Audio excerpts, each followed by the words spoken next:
Hey everybody, it's Wiza and Blackjack here for the Clean Finish podcast. I guess it's just our Raw review for Monday. We'll still be on this Thursday to do a full review of everything that's going on during the week.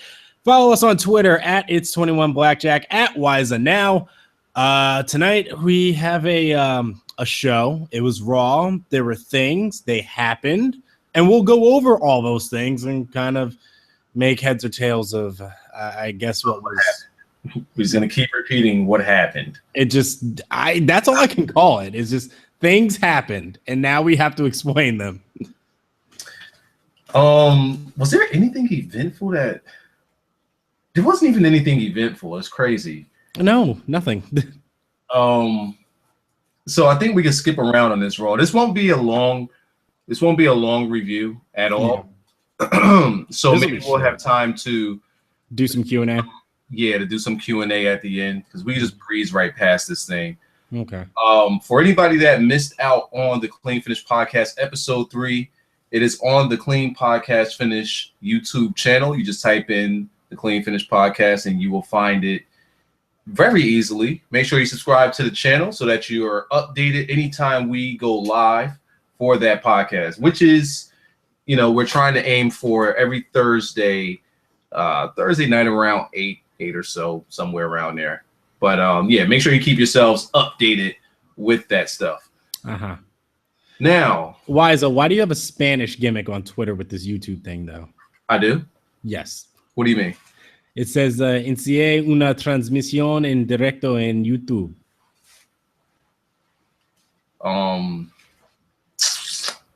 I just thought that I was trying to reach a new demographic. Okay, I'll let it slide. Anyway, I gotta like, what the hell is that? Okay, my bad. That's gonna bring butts to seats. All right, so start us off with the show, the actual show, because I really want to breeze through this so that we could talk about some other shit. Well, we can breeze through the first part of this. We're all started off with a boring 10 to 15 to 20 minute promo. Wait. 10 to 15 to 20 minutes per promo. Okay, just make it all right. Make sure I heard you right. Yeah, however long you want to say it was, I don't care at this point. It started off with a long, boring promo. Seth Rollins legitimately got boring chance tonight, and I can't blame the audience. From the start, too.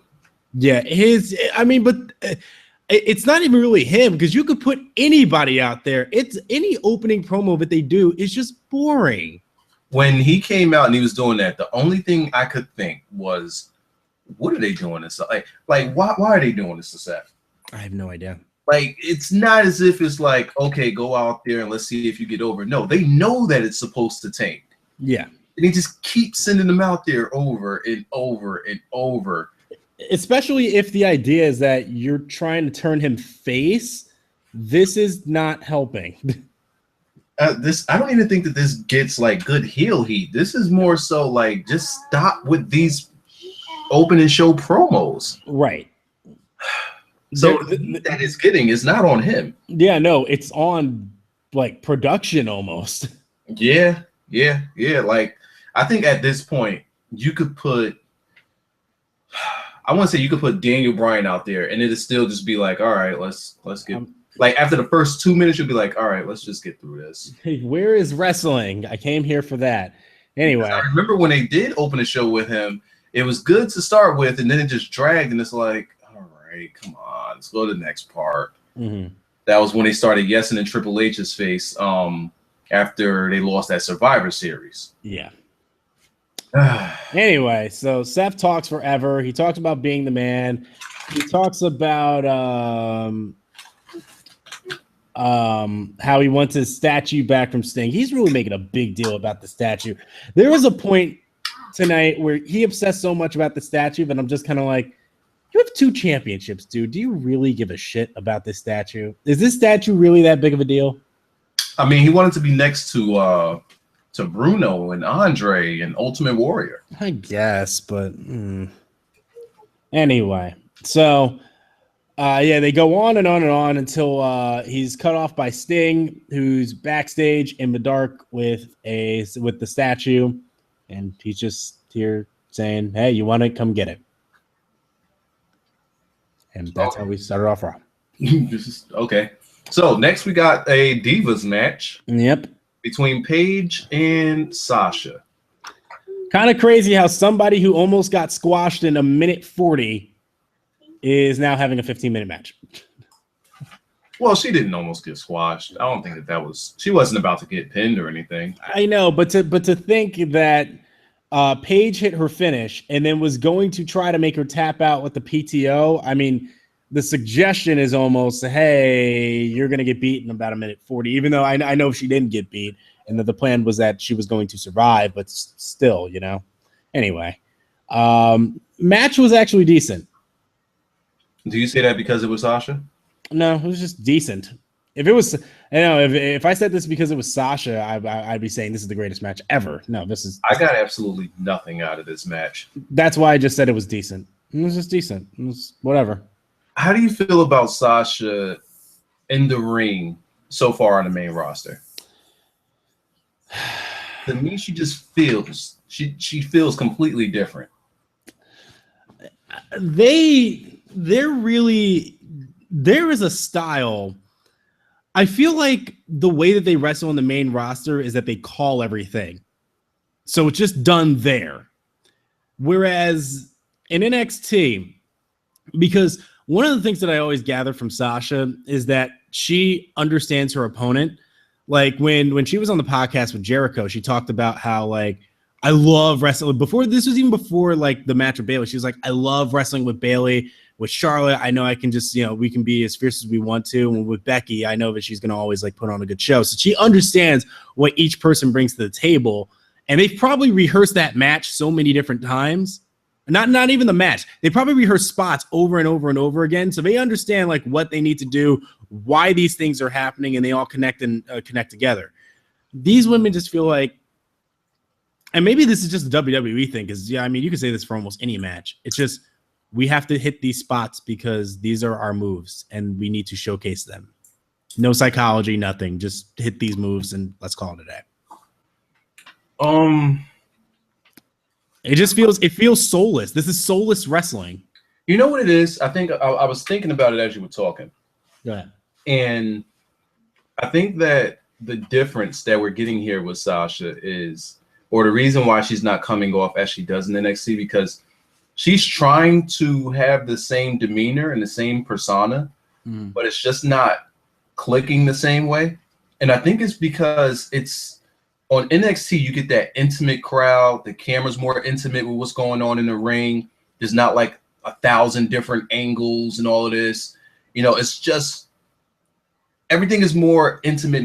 It kind of feels like whatever camera angle they have, whatever they do with production, it makes you feel as though you're like right on top of the action watching it.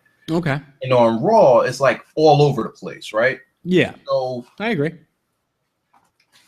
I would say that's one thing. I feel as though I can't. It's like, let's say she wrestled the NXT match on Raw. I don't think it would come off the same because I say that because it just won't feel like there's that same connection. Like, all right, for example, the crowd really aids things, right? And they won't get that same type of aid from the crowd, that same type of feel from the crowd, because there's a lot of times where she and almost anybody else from NXT, they almost in a sense work off of the crowd. Okay. They know how to warm up the crowd. They know how to, make the crowd do certain things, and that crowd gets them to, kick it up to the next notch. On the main roster, it just feels like a big ocean that she's just swimming in. I think it's the feel thing that I'm talking about here. It's a feel thing. Okay. I don't think her demeanor is different. The thing is, how do we make it stand out on a much bigger platform? Mm-hmm. So I think that they need to just start working on making her more of a star. Because like right now, she feels like someone that was big in a smaller pond that is now just a rookie in the big leagues. Not saying that anybody's better than her, not at all. But it just feels as though the stage is like making her seem smaller than what she actually is? I'm trying to think because, I mean, not too long ago, she was just in, I mean, it was the same arena and they had the NXT TakeOver special, same arena, same crowd. And I didn't get that vibe at all. And that match, I don't know if it's just because I really don't know. I mean, maybe there's something there in what you're saying, but yeah, I mean, just for this match itself and just kind of, well, actually all the matches all the women have been having, it's just been. I'm starting to think maybe it's just Paige. I think it's just her. Because she's had several matches with Paige and none of them were like, because if you look at both of them on paper, you'd be like, oh man, this is going to be a great match. If you put them on NXT. You know what? I actually made a comment about that earlier in the match where Paige was wrestling, and I was just kind of like, she just needs something new to do. Like she's just really blasé. Yeah. It's just she like the moves that she does, I'm like, she really just needs to be a heel. The feel that I get from AJ, the feel that I get from Paige is the same feel I got from AJ when AJ pretty much just tapped out, like where she was just pretty much just done and was like, whatever. Yeah. That's the feel I get from Paige. Yeah. I feel it just feels like she just couldn't care right now. And I think that brings down the quality of the matches. Mm-hmm. Like I said, she had like, two other matches with Sasha that she tapped out both of them, right? Yeah. And both of those matches, like none of them felt like, this is the Sasha that everybody is expecting right now. Because but then again, I mean, she didn't have that match with Nikki Bella either. It's Nikki. Come on, we're not gonna do that. I mean, that's fair, yes. I guess what we really should be waiting for or anticipating is when they actually start letting the NXT women go at each other. Yeah, it needs to be. That's when we get a better understanding of where they really stand. Correct. So yeah, I mean, it was the match itself was like it was okay. It was whatever. I you know what? I shouldn't call it decent. This was just soulless wrestling, and it's going to be like almost every match tonight. The word can be okay or whatever, but the match itself just didn't mean anything. It was a basic-ass wrestling match. This was really just to showcase how much of a team BAD is, or I just called them BAD. Go ahead. How much of a team Bad is, and just how much of individuals really PCB has been. Because there was never any point in any of the time that they've been a team that they've really kind of helped each other out. They've just kind of been like, hey, we're PCB. Yay. Let's do pinky swears and woo. Because like, come on, Charlotte. Mm-hmm. I guess we'll get to Charlotte in a bit. Yeah. But that wooing, man. It's got tonight it was for no reason. Did you catch it tonight? I did. You didn't? I did. I rewinded it. Right after Nikki's promo? I rewinded it, yeah, so I got to see it. God. Why did that woo need to be there? We can fast forward to that promo now. Just get the divas out of the way so we don't got to talk about them for the rest of the night. Let's get them out of the way. All right. How was that woo there? Like, what was the woo came late too? Yeah. Because somebody already got their chest kicked in. Mm-hmm. So there was no reason for the woo anymore. No. I guess like the woo was supposed to be like, was supposed to be the thing that set it off. Mm-hmm.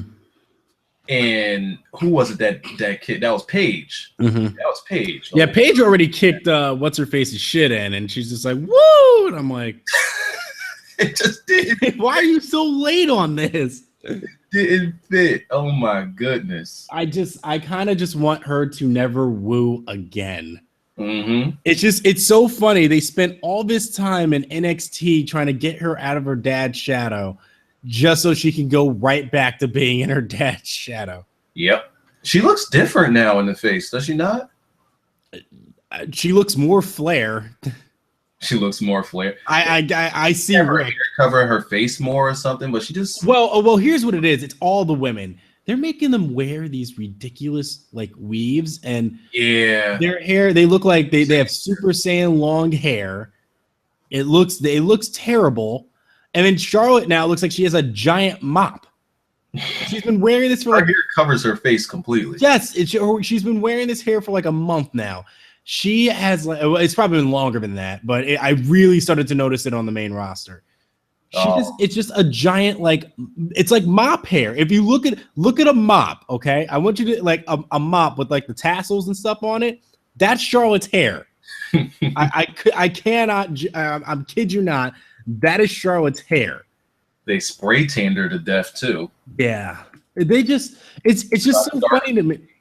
It's so funny to me that they want to talk so much about how they're moving past, like, you know, like, oh, what a diva is, and, you know, revolutionizing things. Yet they're still doing these silly standards and things, and I'm just like, just why can't they just have their natural hair?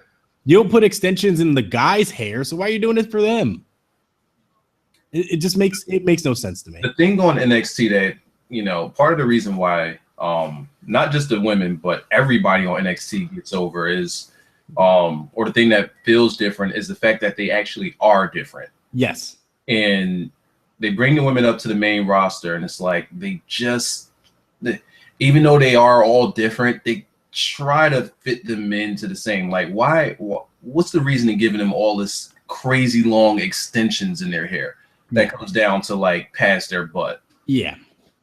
That they didn't need that on NXT. It wasn't necessary. They were fine. Now they just look like, I don't know, it just feels forced, like a lot of stuff. And like, I guess once we get to the Sheamus match as well, everything tonight was just forced. The Dudleys forced. Like, we can skip around this whole thing. Let's just go to the Dudleys. You mean the match or just they had a match? They did, yeah. Oh, with the Matadores. Yeah. So we'll start with the mustaches this time. Yeah, we'll talk about that when we get to that one too. But let's actually go in a straight line here, because yeah. So afterwards we had Dean Ambrose and Roman Reigns versus the Ascension. I think this was about that. This match was actually my favorite match of the night. I'm dead serious. This was my. They look like two friends at a bar beating up some dudes. Yes, I was just like, this works. Here's the one match that looked different from every other match tonight. Every other match was a basic ass wrestling match. This match was Dean Ambrose and Roman Reigns going in and kicking two guys' shits in, pinning them, and then we had our Bray Wyatt segment. I love this match. And the second this match ended, I said, I wish there were more matches like this. Was that last week where I said that they need to start coming out together? Yes. And now they come out together? Now they're coming out together. Okay. I mean, it looked fine. It looked fine. Only thing that was missing was the U.S. title. Yeah, the U.S. title hanging from Dean's dick. That was a great gimmick, man. He didn't care at all. I don't care what anybody says. That title reign being bad was not his fault. First of all, no challengers for the guy. So it's not like anybody was screaming a challenge for the U.S. title. So how was that in kayfabe? How is that his fault? And second, you put him, you constantly, took duties away from him. So you put him with Punk, and then you put him with the Rhodes, and then you put him with the Wyatts. I mean, shit, what are you gonna do? And of course, you're gonna hang the belt from his dick. Just swing it around. Yep. That was a fun match. I loved it, but it also made me question. So then, what was the point of Stardust recruiting the Ascension on SmackDown then? That was hyped up like crazy. You already answered your own question. Where was it on SmackDown? It didn't happen. There you go. I don't know why you asked that question. You're right. So yeah, so they hit a doomsday device, which was not completely. They mentioned they were just like, "Uh-oh, does this move look familiar to you, JBL?" And why didn't they just call it? But then, what did Dean hit? His little DDT thingy. Yeah, Roman pushed Dean out of the way to hit the spear on I think Victor, and then Connor, and then Dean hit the Dirty Deeds on Victor. Commentary completely popped for that, but we're not gonna pop for the Doomsday device though. You know what? I would rather them sell a guy's finisher than worry about a throwback to an old tag team finisher. Well, then they should have just finished it with the Doomsday device. Why even do it? That's true. That is very true. You know what? Tag team finishing move. That is a very good point. That's like taking the stunner and adding a springboard to it. and making that your signature move. No, you know what that would be like? That would be like taking a stunner and then hitting an AA afterwards, because then you're just no-selling. Because you're no-selling the finish. That's a guy's finisher, and that's a finishing move that has put out years worth of people. Correct. Yeah, I get your point. So then afterwards, the Wyatts popped up on the Titantron and did their little promo. Yada yada yada. Now we Braun Strowman. But when Luke Harper popped up on the when they went to Luke Harper, I could have sworn he was really about to say, "You know why I'm here." He just had that look. He paused for a long time. I'm like, he's really about to do the Marshawn Lynch. He might as well. He just says run. I'm like, oh, you know why I'm here would have been so much better.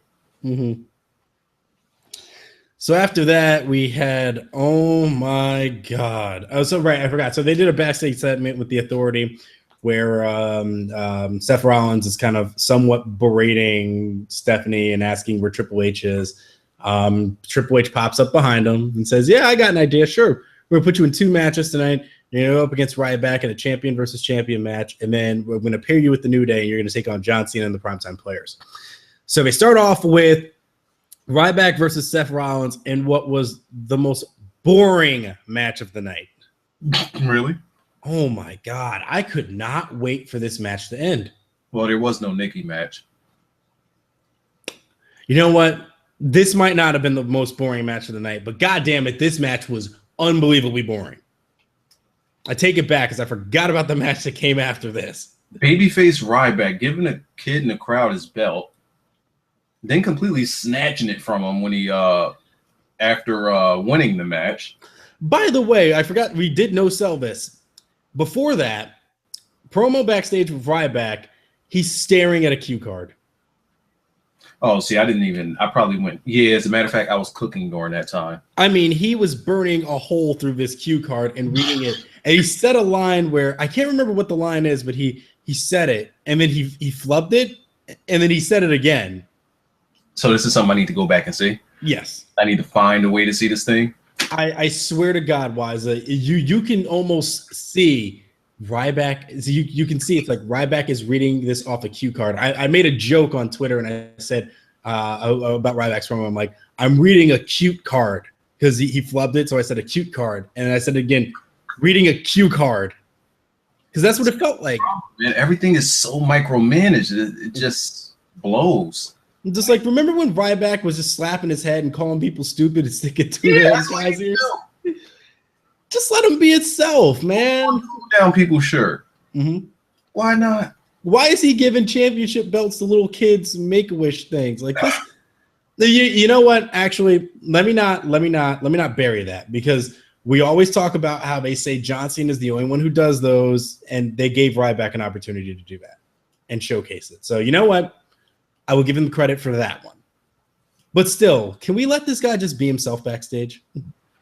What, and just pour meatball sandwiches down people's shirts? But I mean, he doesn't have to go that far, but I mean, the guy knows how to talk into people's ears. Right. I mean, like, fine. But I mean, if you're gonna let Seth Rollins go out there and cut the longest, most boring 20-minute promos, you can let Ryback talk on his own. I mean, come on. He's not that horrible on the He's not. Mic. He's really not. And his best stuff came when they just let him go out there and just speak from the heart, even though they let him do it a little bit too many times. Yes. But it did help. It did help him a bit. It helped him a little bit. So they have this match, and I could have swore there were 3 commercial breaks during this match. May have just been 2, but I think it was. The match did go on long. This match went forever, and Ryback does not have enough in his arsenal. Like, when Ryback was taking control of this match, I started to fall asleep. I'm just like, Ryback, you're a 300-pound man going up against Seth Rollins. I understand that he's the WWE champion and the US champion, but why are you chain wrestling this guy? I mean, Ryback trying to show off what he could do. But no, okay. That's not his strong point. No, that's not even the selling point of Ryback. This isn't like Cesaro or okay. So Kevin Owens is a fat guy, right? He's got a lot of weight on him. But even when he does the chin locks, like I believe it. Because he does a lot of mat-based wrestling and it looks like he's an actual mat-based wrestler. Ryback trying to be a mat-based wrestler does not work. No buys on mat-based Ryback. Mat-based Ryback. No. I think we spent too much time on this match. What was the finish? Seth. Sorry. Yeah. 30 minutes later, Sting pops up on the Titantron. 30 minutes later. Yeah. It took us 30 minutes to get to this damn finish where Sting pops up on the Titantron, distracts Seth Rollins enough to say, hey, why aren't you getting your statue? And Ryback rolls him up. Why Sting kept doing the pop-up, though? No, yeah. Why was Jeff Hardy in Sting's face paint tonight? That's exactly what it was. I was thinking like Joker Sting from TNA. Oh yeah, this reeked of TNA Sting so bad. I was like, why is WWE letting this happen? It was funny though. It was funny. You know what was funnier? What happened afterwards? Rollins goes backstage to try to find a statue, and who should be there to cut him off but the New Day? Oh, see, I missed this segment. Yo, Wiza, you fucked up, man. I caught the end where the Dudley Boyz was trying to get themselves over. Yo, they came out and Xavier Woods has the trombone, and okay. I immediately screamed. Like I legit screamed at my television, a giant yes, just like like it. So he's backstage and they're just telling him, hey man, hey, look, don't worry, man. You got 2 championships, you're all right. And then he's just gonna like he tried to get him to buy into the power of positivity. He's just like, New Day rocks, New Day. Like they're trolling. He's trolling the heel. They're trolling Seth. They trolled Seth, and it was great. But no, they were legitimately trying to make him feel better. But Seth is just getting annoyed because he's just like, I want my statue. And he's like, no, you ain't got to worry about the statue, man. Fuck Sting. We got a match tonight. You're going to be hanging out with the tag team champions. Everything's going to be okay. And then Edge and Christian show up. Hold on, but why was Seth acting suspect when these guys won the titles, they were all good? Yeah. Like, why now was he been riding that wave? Yeah, that's why I was like, Seth, you fucked up. You ain't wear your white and gold tonight. What's wrong with you? Mm-hmm. He's not part of POP. Nah. Got to be a part of POP. Mm-hmm. So afterwards, Edge and Christian showed up, and then they talked about how last time I was here, you tried to you threatened to paralyze me, and we can't bring up the curb stomp. So they were just like, yeah, you tried to paralyze me by putting your foot on my neck. Really? Yeah. Really? Yep. Really? That's how we have to sell it now. Okay. So, what happened? Geez. Oh, right. So Seth sits there and says, yeah, so whatever. He's like, I dare you to do it again. Or, I'm still here or whatever. And nothing happens. But then the Dudleys show up. I think Seth just kind of goes away. Oh, and then New Day and Edge and Christian start going at each other. Because Xavier Woods goes and he plays some tune on the trombone. I forgot what it was. Oh, no, because he was like, oh, battle. Let's battle right now. And Xavier just like plays his trombone real quick, and New Day doesn't even give him a chance to respond. They just go, oh, got him. And they're just like, wait, the battle's not over. You didn't even give us a chance. It's like, no, we got you. And he pulled out a kazoo and just started playing a kazoo in front of him. Then the Dudleys showed up. And they got the pop because it's just like, here are these 4 legends with the New Day. New Day is getting a serious rub, man. I just need to win. Yeah. And so they go and they're just like, yeah, we've been working on this new chant. And it's so they have Edge and Christian playing the kazoo. And then they go, they start doing get the tables. And Big E snatches the kazoo away from him. And he puts it in his mouth. And it looks like he's going to try to eat it. What the hell? Okay. Biggie just got out of control. And New Day just were just like, all right, go and get it. And it was like, yeah, no, we're gonna go on our own terms, blah blah blah blah. So, you know, them being cowardly heels. They were the backstage segment was great. It was probably my most enjoyable moment of the night. So you was cool with Dudley's? You know what? In this segment, it was fine. It wasn't until later that I had a problem, but it's not even exactly them. Why? What were you going to bring up? We'll get to it when you're ready. Okay. Afterwards, we had so they do this stupid TMZ Entertainment Tonight thing with Summer Rae. Because I heard, like, I was coming back in the room. And then I just heard how it was set up. Like, it sounded like they was doing like it felt TV-ish. You know, like how TNA used to open their shows. Yeah. And I just walked back out. I didn't even look at the TV. I just walked right back out. Yeah. So I did it. I heard it, but I'm like, nah, we're not gonna do that. Because I knew my guy Rusev wasn't about to get over. Yeah, I don't know what they're doing here. So Summer comes out and she's just what they're not doing. Yeah. They're not trying to get my guy over. No, they're not. So Summer basically just comes out and she's just like, yeah, I saw Dolph Ziggler's hot body and everything. Rusev, I just want to come out and apologize. And she says all this, and Rusev's just kind of like, you know, you did this, but I forgive you because Dolph Ziggler, he's the stupid American, and Lana is still listening to the stupid American ways. So now they're playing this jealousy angle, which I think is stupid. I don't understand any of it. Dolph Ziggler, my guy Rusev look like this though. Dolph Ziggler comes out, super kicks him in the face. I don't care about the storyline. Why is my guy Rusev looking like this in these streets? This feels like Rusev needs to be as far away from this as possible. At this point, I don't even care about Lana. Rusev needs to get the hell away from this. When I saw that Rusev wasn't about to backhand her, I literally was about to just say I'm not a Rusev guy anymore. Somebody on Twitter actually brought this up. They said, I almost completely forgot that Rusev was a part of this.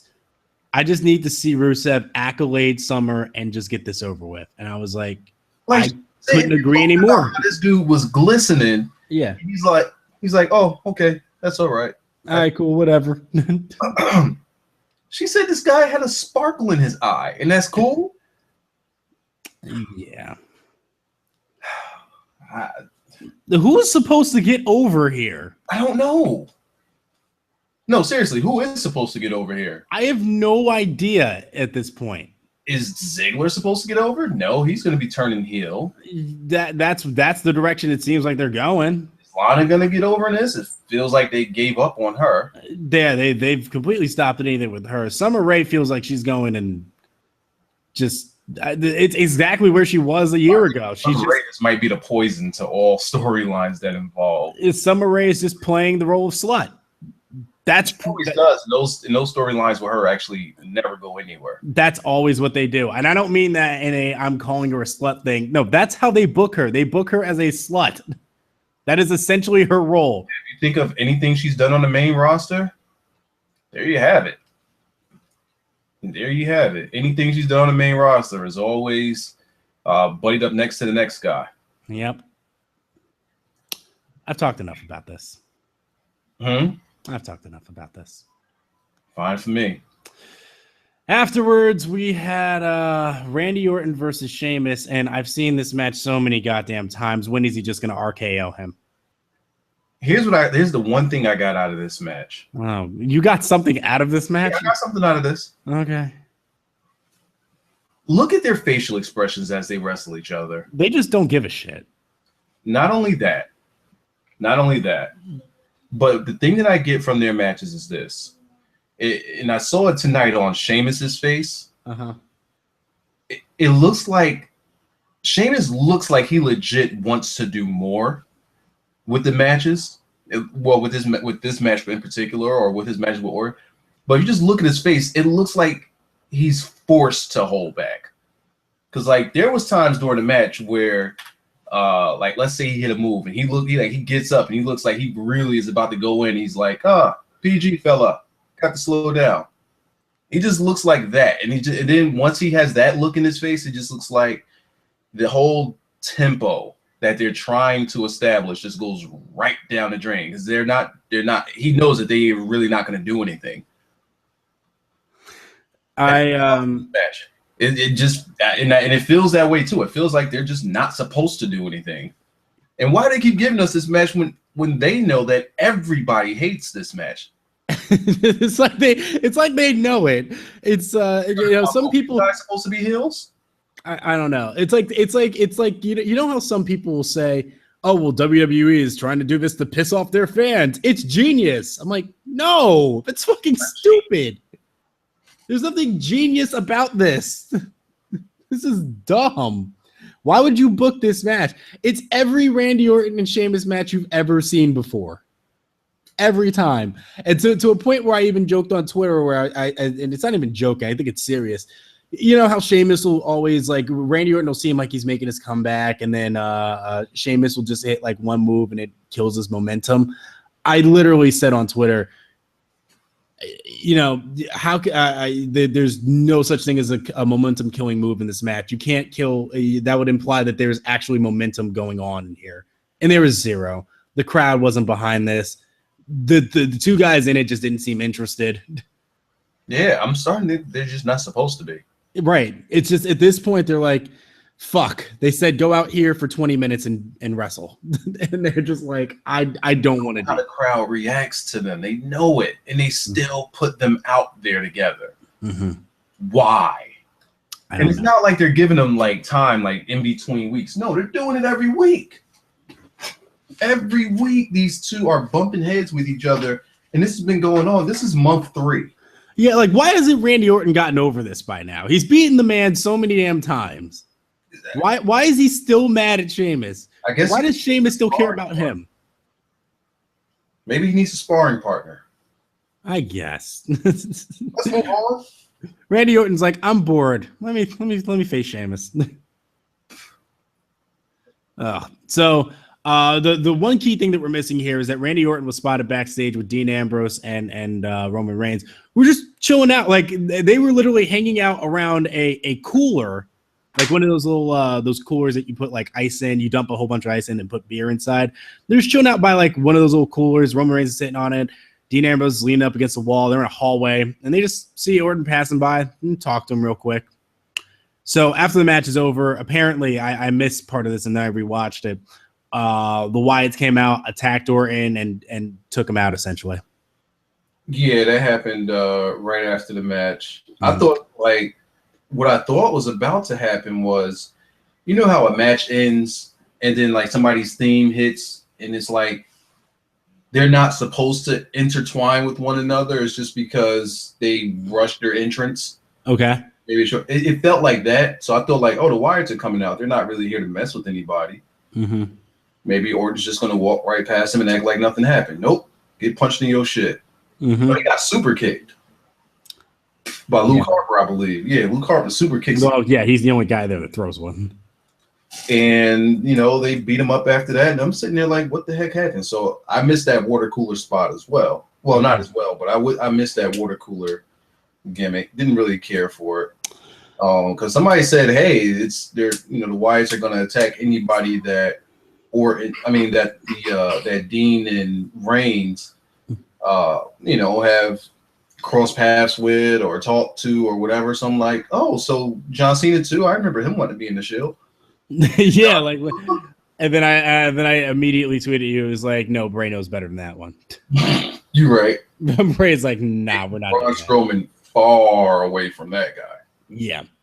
So yeah, it seems like it's gonna be Randy Orton at Night of Champions then with his name is John. So that's what it seems like they're going in. Randy Orton with Dean and Roman. A lot of people were just like, I don't get it. I'm like, I totally get it. You can't bring up somebody new in this situation because you create a problem there. Because if Dean and Roman lose, it's like they look at this new guy and it's like, fuck, man. And then if you have them beat Braun Strowman, them too, and do a handicap match, that would truthfully, I was kind of wondering. I was like, that's the direction they're going, right? But nope. Why not do that? I don't know. It would make sense. It'd get more sympathy for the baby. Two guys can't find a partner. You can't. Yes. Find one. And finally, and they just keep getting their shit pushed in. Finally, when some new guy comes up and helps them beat the Wyatts, finally, that guy gets over huge. Yes. Huge. But they won't do that. As a matter of fact, I don't understand why the Authority still doesn't have any beef with Reigns and Ambrose and isn't just booking this to be like, hey, no, you're not getting a partner. You either need to go find one or you're going in as a handicap. I don't know why they left it open for there to even be a third guy. Anyway, just one quick thing about Braun Strowman. That choke has to go. Yeah, once you see it on a bigger like a taller person. Yeah, 6'5" Randy Orton, it looks stupid. It looks really stupid now. I mean, Randy tried to help. He tried to get off his feet. Yeah. But it's just not going to work on a big guy. And maybe they could do that and add like a sit down with it. Not a sit down, but like a bubble bomb with it. Okay. And I think it could work that way. But you can't just stay up with the choke. It's just not going to fly. And why does he have this mid-Carter finisher? Oh, Strowman? Yeah, the one where he puts you up on the shoulder and then he turns you around and slams you on the. That move looks so stupid. I didn't even see it. He's been doing this for a while now. Is that after he chokes you out, he then puts you on his shoulders and then he kind of does a slam, but he has you one direction and then he flips you around. It looks stupid. Yeah, it sounds like too much work. Yeah. Anyway, we've talked enough about that.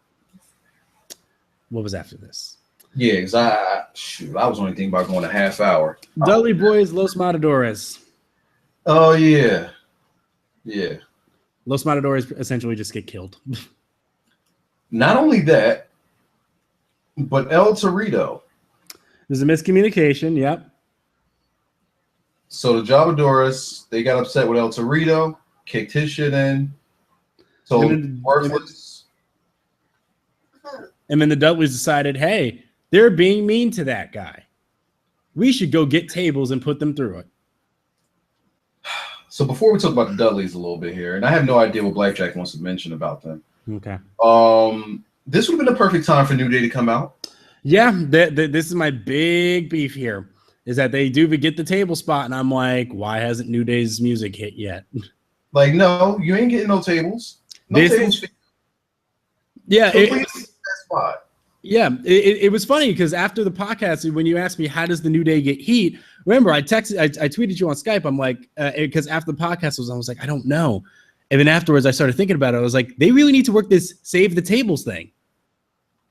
Just keep getting the crowd really, really behind something and just never give it to them. Yes, the crowd loves it when the Dudleys put people through tables. It's great. It gets a pop every single time. So how do you work that again? So and people seem to be really behind this whole save the tables thing.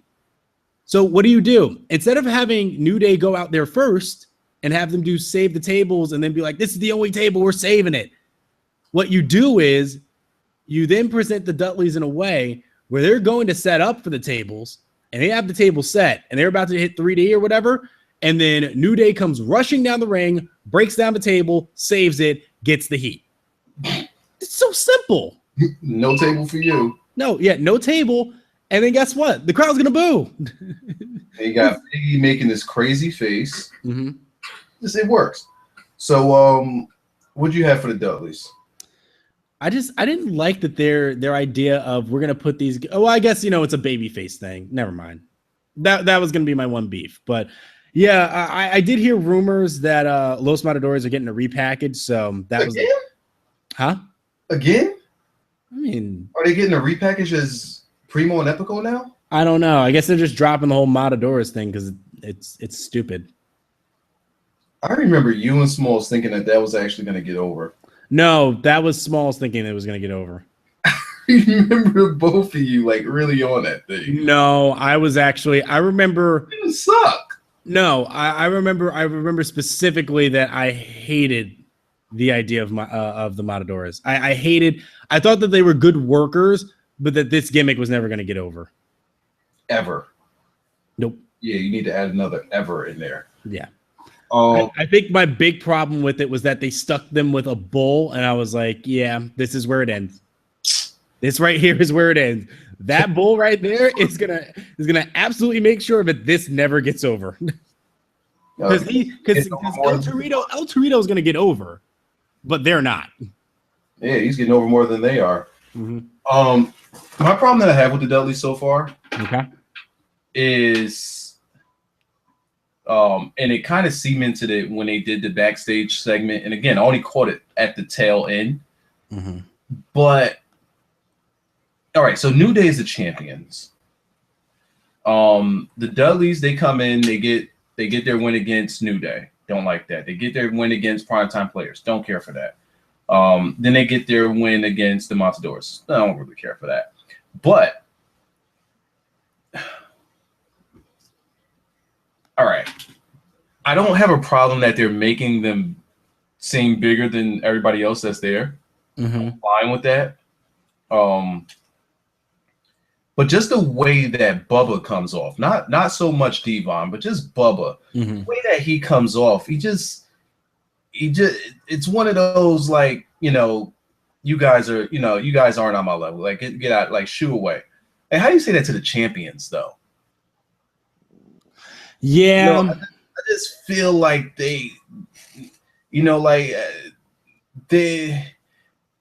you come in and you don't give off any impression that you respect the guys that that you're going to work with, or at least New Day, like, 'cause get these guys over as the champions. If you're not showing any respect to them like at all, I don't know, man. And we already know the rap that Bubba has with that whole thing. It just feels as though they're trying to be. I don't know, man. They're rubbing me the wrong way. You actually have a good point here, because if I'm going to give one person shit about it, I have to give all people shit about it.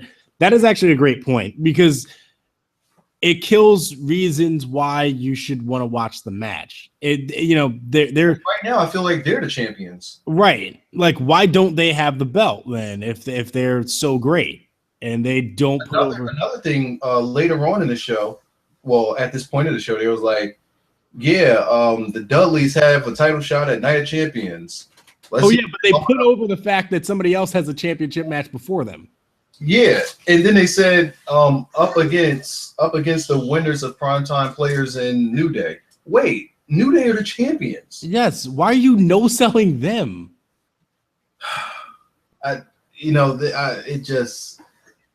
The Dudleys are being put over more than the champions, and that's the part I don't necessarily agree with. Yeah, it's a huge problem. Yeah, I completely forgot about that. I think it's just that they're overshadowing them, or trying to appear as though. And another thing, Bubba during the matches just seems a bit extra. Now at first I did find it funny when they were wrestling New Day. And Bubba was trying to get over New Day sucks. But come on, you got to know nobody's going to ever chant New Day sucks. Correct. It's not going to happen. So why are you screaming it out? Why are you screaming it out? And then, the backstage segment, all right, we got to, we've been working on a chant. And what was it? Break the tables or bring the tables or whatever? Get the tables. Get the tables. It's like, are these guys, they feel like they're kind of forced. They feel like they're kind of forcing, I guess, forcing themselves into, I don't know, man. I'll tell you where the problem started. They should have never let them beat New Day. That should have never happened. Especially first. Yeah, that should have been their first match back. Should not have been New Day, and that should not have been a win. Yeah. So I hate to justify it, but they have a point. They've just beaten New Day. They've just beaten the primetime players. I mean, shit. Why aren't they shitting on them? I mean, we get on Charlotte and Sasha Banks for not bringing it up against Nikki, but yet here they are. They're like, we beat you guys. You're nothing. But here's the thing. Granted, I get your point, but still, anyway. I don't even hear the Dudley saying we want those titles. We're not fighting over the titles. Yeah, like they're more excited about the fact that you have to go against the primetime players. We might not even see you at Night of Champions. Like they're more excited. They're more excited about get the tables, and they're more excited about getting New Day sucks over than actually caring about the titles. I need these titles to matter. That's not what we're getting. We're not getting that the titles are going to matter. So when they get the titles, do they really care? Or are they worried about something else? Yeah, I don't know. You know, and we felt like New Day needed those titles back because it helped with it helped justify their whole gimmick. It definitely helped. But like, let's say that they lose them. I don't know. I'm a guy that likes for titles to matter. Same. And I like for if there's gonna be a title match at Night of Champions, I want both teams to feel as though the titles matter, and I'm not getting that from the Dudleys at all. Speaking of Kevin Owens at that backstage, so after Ryback cut his promo, Kevin Owens was there eating an apple. And he was just like, "Hey, what's up?" It was pretty much like, "Hey, I noticed you have a belt. Kind of want it." Mm-hmm. Did he say that? I missed this part. He didn't say that exactly. I can't remember what it was, but he was pretty much making his claim towards the Intercontinental Championship. And I was just kind of, but he was eating an apple, which just I laughed. So was he bull? He might as well have been. It felt like a rib too, where they were like, "Hey, fat ass, go cut this promo with him and eat this apple." But now, hearing that, the way that this will really work is if Owens was still playing at this whole "I need a title" thing. Correct. And the other thing is that was his whole thing. Prize. Right. And if that's the case, Ryback just worked a 20 to 25 minute match. Where the fuck were you? Yeah, that doesn't work for me. Yeah. So anyway, we've talked about this way too long. So afterwards we had Cesaro and The Miz, which ended in a fucking double count out. Tell me the reason. Tell me the reason.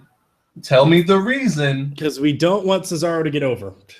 Tell me the reason why Cesaro didn't just get the count out win. You know what? You know what this is exactly reminding me of? Remember when Dean Ambrose got really hot and he couldn't beat Kane? Like, they just could not let him pin Kane clean. You just couldn't, because you had to protect Kane for whatever reason. This is exactly it. Cesaro's Kane is The Miz. No. Cesaro's Kane is Vince McMahon. Oh, true. Yes. They don't want him getting over. It's just like, we want to sell how over he is with the crowd, but we don't want him winning matches. And I'm like, what the fuck's the point then? Tell me the last time Cesaro had a singles win on Raw. I can't remember. I can't remember. This would have been every reason to give Cesaro a clean win tonight, and they just. So you're telling me if Big Show didn't come down to the ring, Miz would have got a count out win? Really? Is that what would have happened? I don't know. It's just stupid. I don't get it. So he got kicked in his ribs because I guess his ribs were hurting. Yeah, apparently this was something that was being sold. I don't remember it. So because his ribs is hurting, he was going to get a count out loss after dominating the match. Yeah, after killing the entire match. Yeah. Just fuck this company. They let the guy get hot. They let him taste it and then took it away. Michael Cole tonight even said, yes, hey, so much for them saying he doesn't have charisma. And as soon as he said that, I remember tweeting, did Cole just take a shot at Vince? Because the whole thing was about Vince saying this guy doesn't have charisma. He's not getting over with the crowd. Maybe it's because he's Swiss. Yeah. So even Michael Cole is saying, well, who says he doesn't have charisma? And then Vince was like, and then Vince heard that and was like, you think that's funny, Michael Cole? And then he got in the ref seat and was like, hey, tell Cesaro it's a double count out now, and I'm bringing out the Big Show. You know what? I'm gonna pretend like that's what happened now. I think that's what happened. Oh, you think that's funny, Michael Cole? I'm completely on board with you there. That's exactly what happened. That's exactly what happened. There's no other. That's why Cesaro wasn't selling ribs. And for all of a sudden, Michael Cole just says on commentary, "Oh, Cesaro has a rib injury." That's exactly what happened. Blame Cole. Oh, God damn it, Michael Cole. Michael Cole just completely derailed Cesaro's push. Good job, Cole. Good job. Appreciate it. So after that, so Charlotte, they're going to have a match on Raw. Anyway, John Cena and the Primetime Players against Seth Rollins and the New Day. My God. I really wish Big E had Big E needed to have the match. Big E needed to have the Intercontinental Championship, and the New Day needed to have the Money in the Bank, so that they could have sat there and trolled them with every single title in the company and the briefcase. Those guys are just money. Yes. They are seriously money, man. Seriously money. Could you imagine how much more interesting Money in the Bank would be right now if they had the briefcase? I'm sorry. I would be so much more invested right now. I would remember who has Money in the Bank first off. Sheamus comes out and I completely forget that he has it. With New Day, I would know oh yeah, those guys have it. Remind you that they have it. They will let you know they got it. And not one person has it. No, all three of us have it. When we cash this in and we become the undisputed WWE World Heavyweight Champions, the tag team titles. Yes, with the tag team titles. They're gonna do the Freebird rule with they should do that. Do the Freebird rule with the world title? Yes. Oh goodness. I don't see why not. Don't see why not. Oh man. New Day. So yeah, this match was pretty much John Cena selling to the New Day for 10, 15. No. This was John Cena selling to Big E. Oh yeah. That's just Big E. Get this tricep meat work. That suplex with his tongue out, or the standing suplex, he just left him up there and he's dangling his tongue out for no why was Big E doing that? Oh man, that guy's too funny. Mm-hmm. He's too funny. And then you have Xavier Woods there on the outside, and he's really going in with that damn trumpet. Yeah, at this point, you either really love it or you really hate it. He's the heater. Yeah, he's the heater. What was that? He is the heater. Yep. He got me sitting there this mother. It's New Day though. Yeah, exactly. That's how it is. It's like, shut up. But then, he did the Final Fantasy VII fanfare. I was done. So they were doing the stomps in the corner, and then Kofi comes in to do his big drop kick, and Xavier just goes, burr, burr, burr, burr, burr, burr, burr, and I popped. Okay, that's what that was. All right. I popped so loud for that. That was just awesome. They deserve all the money in the world right now. Any money that company's bringing in on the show it's hands down. Yes. They are the best thing on the show. No disputing this. No, there's nothing on the show better than them. Really thinking I'll take New Day over Brock Lesnar's suplexes to Bo Dallas. Oh yeah. Give me New Day. By the way, it's Big Show versus Brock Lesnar, October 4th. Oh, yeah. When is that again? October 4th. So hopefully that retires him. Is he going to suplex him through the mat? You know what? He should. There's actually another match with Cena and Seth. And Cena don't lose at house shows.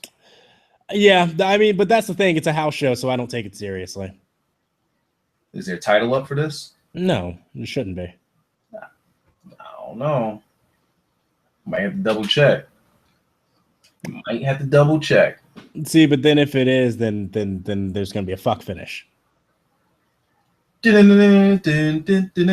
right, so I was wondering going into this match, I was wondering who's gonna get the hot tag in this one. You know, is what's that boy named? Darren Young gonna be doing all the work and getting beat up on, and then he goes for the hot tag and doesn't know who to tag in. But no, it was Cena doing all the work, Cena doing all the selling, gets the hot tag to Titus, who can't even run coordinated. That's the best thing about his hot tags. He does not know how to run. How do you not know how to run in a straight line? It's hard, man. Literally all over the place. That is a big dude. Yo, his run in the straight line takes up the entire ring. I don't know how he played football. What position did he play? He was apparently a defensive end. I believe he actually did sack Peyton Manning. I could see him being a defensive end. I can see that. Any other position, you don't got the coordination. Mm-hmm. Don't have the coordination. His footwork is terrible. Oh yeah, he played for Florida, right? Yeah, Florida. Yeah, he played for Florida. This was around the time Peyton was playing for Tennessee. I believe he actually did sack him in the game. So we worked the hot tag with Titus. Everybody gets their stuff in. Xavier Woods. What is the name of Darren Young's finisher? The knees to the gut. What is that? The gut check. The gut check. Yo, when he pulled his feet off of the apron and caught him with the gut check down on the floor, I was like, yo, that's clean. Mm-hmm. That was a clean move. That is a very underrated, or sorry, not underutilized finish. Yeah, because that right there is supposed to take the wind out of you. Mm-hmm. And in that time, you're supposed to get that 3 count. They should start selling it like that. Yeah. It's a shame. It's only because it's Darren Young. If this were a top guy with this move would be so over. I wouldn't mind Dean with it. I wouldn't mind Randy Orton with it. I'm just thinking of guys that can use it and it'll look believable. Because it needs to be like an athletic looking guy, not a bulky guy. Yeah, you can't give this to you can't give it to Reigns. No. That ain't gonna work. No. Actually, you can give it to Bray Wyatt. I think it'll look good on Bray. He's a vicious guy. Maybe. Moving along from his move. But yeah, they did a whole bunch of nonsense to the outside. Kofi came in, right? Yep. Kofi tagged himself in from Seth because Seth took an AA, or was he about to take an AA? I'll tap out of this, man. He got flipped over. So Cena was going for the AA, and then he how people flip out of it. Yeah. So he flipped out of it. But can you answer me this one question? First, when did Cena get back in this match? And second, I thought Cena was dead. He should have been dead, but he's LOL Cena wins, so he never dies. Just get this burst of energy as if he wasn't in the match the entire time, as if he got the hot tag from himself. Like he got the hot tag from himself. This dude was fully energized. Like he caught another energy bar on 2K. How? Cleans house. Like, what are we doing? Have you ever seen the Botchamania where it ends with it's Freddy Krueger and it's the guy who keeps shooting, or I think it's Freddy Krueger, where the guy keeps shooting him and he drops down and he just keeps getting back up. But every time that he keeps getting back up, they just play John Cena's horns. Yeah. Oh boy. That's exactly what it is. Well, John Cena and them won this match. Seth's on the outside upset. Yep. He gets back into the ring for who knows what reason. Mm-hmm. And Sting appears on the Jumbotron. The whole time while Seth was out there, I was wondering, like, why hasn't Seth left this match to go get his damn statue? I understand. Yeah, I don't get this. Seth should have just left. He had other things to do.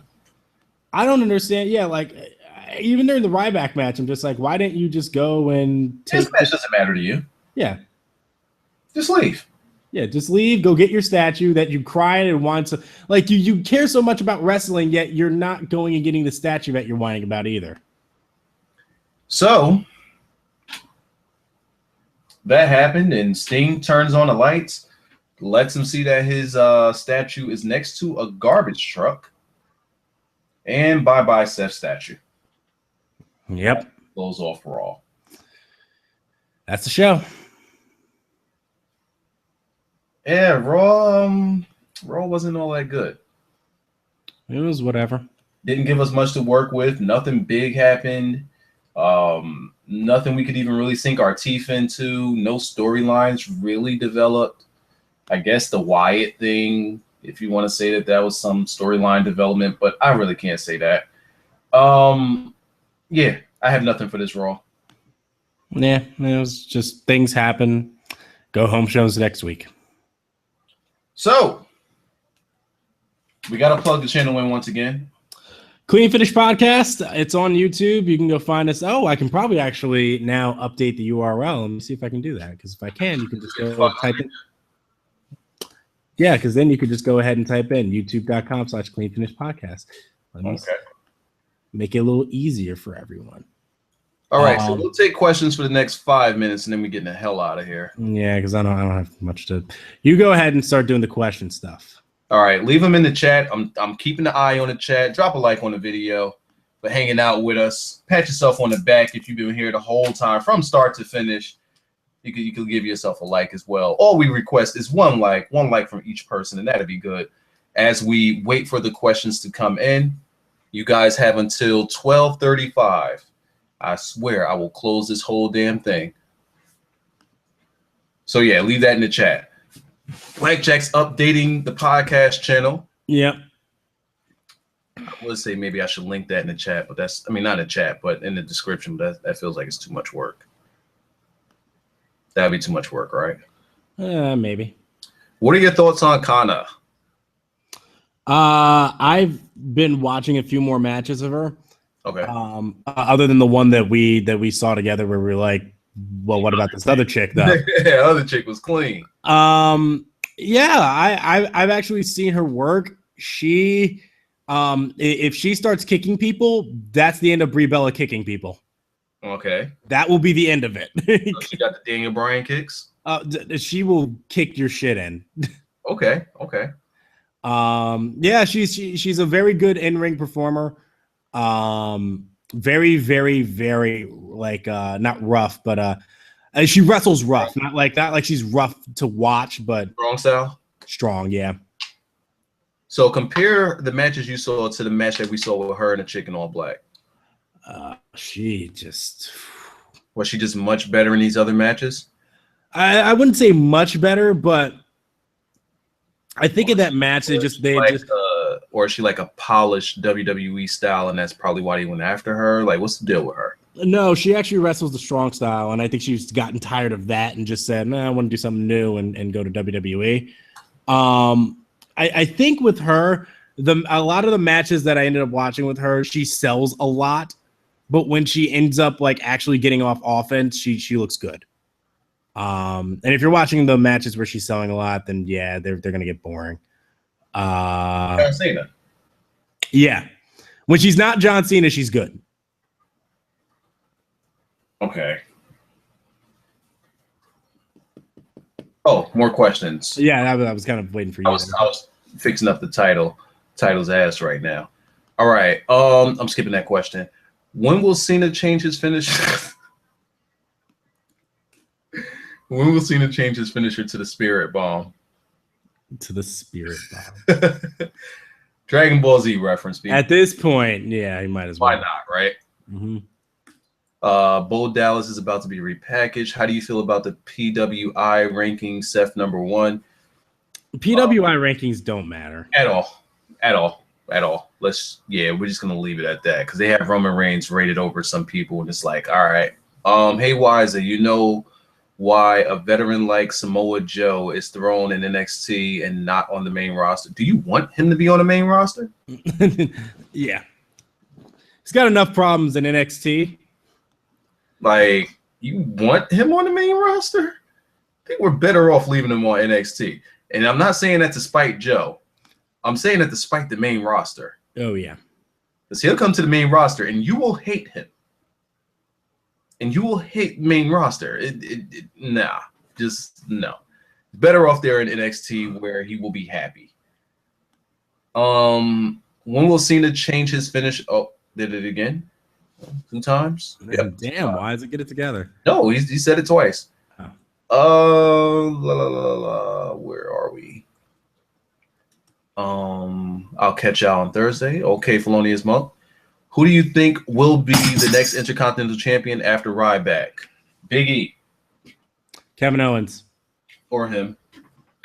Yeah, Ryback needs a Kevin Owens to go again. He needs somebody different. Yeah, because the Miz and Big Show are getting nobody over. Nobody wins there. So I guess Big Show's thing is he still wants to go after Miz, thus leaving Ryback alone. Maybe that's what we're getting out of Big Show. Let's see. You think there's too much tag team action going on? There's too much everything with nothing going on. And by that, I mean too much everything with no storylines going on. Yeah. There's just, the problem is that there's just matches and they happen and whatever. Autumn is really trying to make us sign off. I don't know if you see his questions in the chat. He really wants us to sign off on this. I'm going to skip it. Yeah, just... we're going to skip it. He's going to keep going. Nah, we ain't doing that.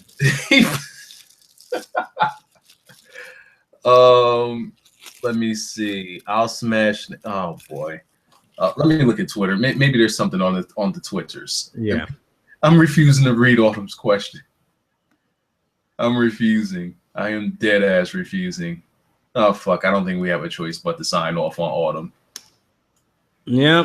Be honest and read that. I read it. Go ahead. Read that out loud. You read Autumn out loud. Why do people hate on the Bellas? They're the most entertaining thing of a show. She's the best women's wrestler they have.